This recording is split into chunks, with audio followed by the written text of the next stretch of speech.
Media Vietnam menyoroti keputusan Timnas Indonesia menggelar pemusatan latihan TC di Turki di saat timnas mereka hanya berlatih di pantai sendiri. Setelah dipastikan tersingkir di kualifikasi Piala Asia U23 2022, Timnas Indonesia kini fokus menatap Piala AFF 2020 yang digelar akhir tahun ini. Turnamen 2 tahunan tersebut bakal digelar di Singapura pada 5 Desember 2021 hingga 1 Januari 2022. Di Piala AFF ini, Timnas Indonesia tergabung ke dalam grup B bersama Vietnam, Malaysia, Laos, dan Kamboja. Sebagai persiapan, skuad asuhan Sintayong rencananya bakal menggelar pemusatan latihan di Turki bersama Timnas U18 Indonesia. Insya Allah November ini, Timnas U18 Indonesia dan Timnas Indonesia Senior akan TC di Turki, kata Sekjen PSSI Yunus Nusi.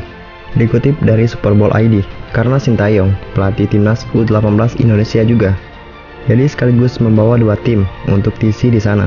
Tambahnya, Timnas U18 dan Timnas Senior berencana akan berangkat ke Turki pada 18 November 2021.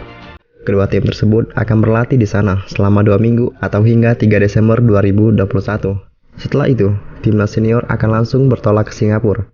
Sementara Timnas U18 Indonesia kembali ke tanah air, berangkat ke Turki tanggal 18 November sampai 3 Desember. Nanti, Timnas Senior dari Turki langsung ke Singapura untuk Piala AFF. Sementara Timnas U18 akan langsung pulang ke Indonesia pada 3 Desember 2021. Lanjut Yunus Nusi. Secara kondisi cuaca dan iklim, negara Turki jelas jauh berbeda dengan Singapura yang ditunjuk sebagai tuan rumah Piala AFF. Namun mungkin saja ada hal lain yang dipertimbangkan oleh staf pelatih Timnas Indonesia hingga memilih TC ke Turki. Sementara itu, keputusan Timnas Indonesia untuk menggelar TC jauh-jauh ke Turki ternyata menjadi sorotan media Vietnam. Nguoi Duo Tin, media tersebut merilis berita Timnas Indonesia dengan judul "Ke Eropa Latihan Pasukan. Indonesia lawan Vietnam di Piala AFF". Di sisi lain, Vietnam memilih berlatih di Vũng Tàu, sebuah kota pantai dekat Ho Chi Minh City, daripada harus jauh-jauh ke negara lain setelah melakoni laga kualifikasi Piala Dunia melawan Jepang dan Arab Saudi di bulan November. Para pemain Vietnam akan diberi jatah libur 2 hari. Selepas itu, mereka akan berlatih di Stadion Baria di Vũng Tàu pada 19 November hingga 1 Desember 2021.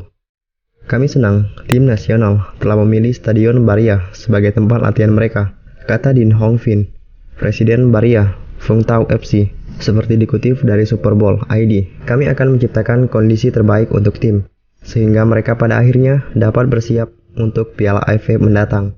Tambahnya, pelatih Farah Hang-seo memilih Vũng Tàu karena memiliki kondisi cuaca yang mirip dengan Singapura selaku tuan rumah.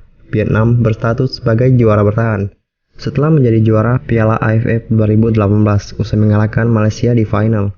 Sementara itu, Timnas Indonesia hingga saat ini masih belum bisa mengakhiri fase klik gelar di Piala AFF. Prestasi terbaik yang diraih skuad Garuda adalah tampil sebagai runner-up sebanyak 5 kali, 2000, 2002, 2004, 2010, dan 2016. Dalam 2 pertandingan terakhir melawan Vietnam, Timnas Indonesia takluk dengan skor 1-3 dan 0-4 di kualifikasi Piala Dunia.